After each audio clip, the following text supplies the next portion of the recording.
جو شخص حج کے لیے نکلے یا عمرے کے لیے نکلے اور اس میں جو کچھ بھی خرچ کرتا ہے، اس سلسلے میں بھی رسول اللہ صلی اللہ علیہ وسلم نے احادیث بیان فرمائی ہیں اور خرچ کرنے والوں کا ثواب بیان فرمایا ہے۔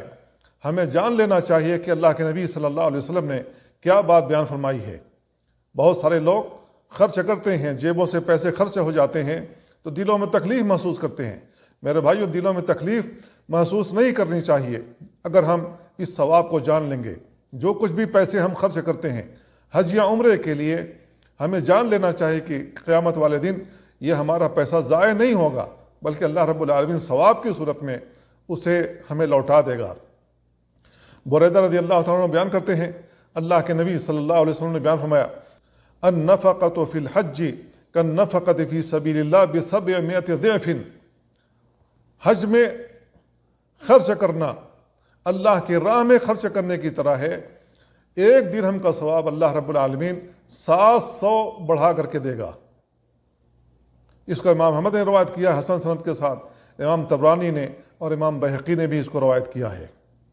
اور امام طبرانی نے انس رضی اللہ عنہ سے روایت کیا ہے، اللہ کے نبی صلی اللہ علیہ وسلم نے بیان فرمایا، النفقۃ فی الحج کالنفقۃ فی سبیل اللہ الدرہم ب700۔ حج میں خرچ کرنا اللہ کی راہ میں خرچ کرنے کی طرح ہے۔ ایک درہم کا ثواب 700 گنا اللہ رب العالمین دے گا۔ تو میرے بھائیو، ہم جتنے بھی پیسے لگا کر کے آتے ہیں حج کرنے کے لیے اور حج کے دوران جتنا بھی خرچ کرتے ہیں، میرے بھائیو اس کو کاؤنٹ کر لیں 700 گنا سے، تو ہمیں معلوم ہو جائے گا دنیا کے اندر کہ اللہ رب العالمین ہمیں کتنا ثواب دینے والا ہے۔